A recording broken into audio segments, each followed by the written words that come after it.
Mwanazengo, nisikilize sasa vizuri. Ili uwe dereva mzuri, yani ili uonekane au ili uhesabike na wewe ni mmoja kati ya madereva wazuri, nisikilize vizuri, basi lazima uwe una mahesabu makali sana, ndugu yangu. Si unanielewa? Lakini ukiacha mahesabu, lazima pia uwe una hisia kali sana ambazo zinaweza kuhisi zile hesabu zako ambazo umezipiga. Si unanielewa ndugu yangu Mwanazengo? Kwa hiyo unatakiwa ulizingatie hilo.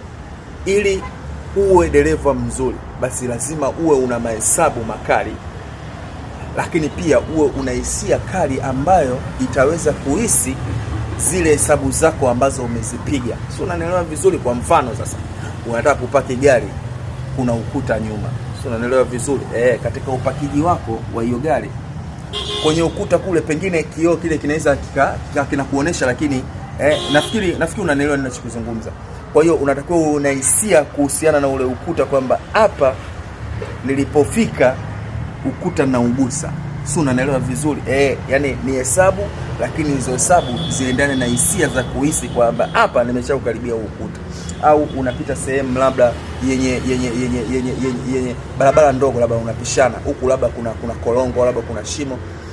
Hisia kali na mahesabu ndio zitakufanya uweze kukadiria sehemu ile yenye shimo au labda yenye korongo. Sio, unaelewa vizuri? Na ndio maana nakwambia ili uwe dereva mzuri, basi lazima uwe una mahesabu makali, lakini pia uwe una hisia kali ambazo zitaweza kuhisi hesabu zako zile ambazo umezipiga. Sio, unaelewa ndugu yangu?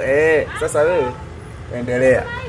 Watu wanakuambia bwana, ili uwe dereva mzuri lazima uwe na mahesabu makali na hisia kali. Wewe unachukulia poa.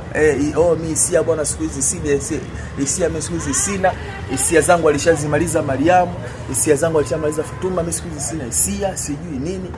Mahesabu yenyewe nilifeli shule, nilipata F. Endelea, si tupo.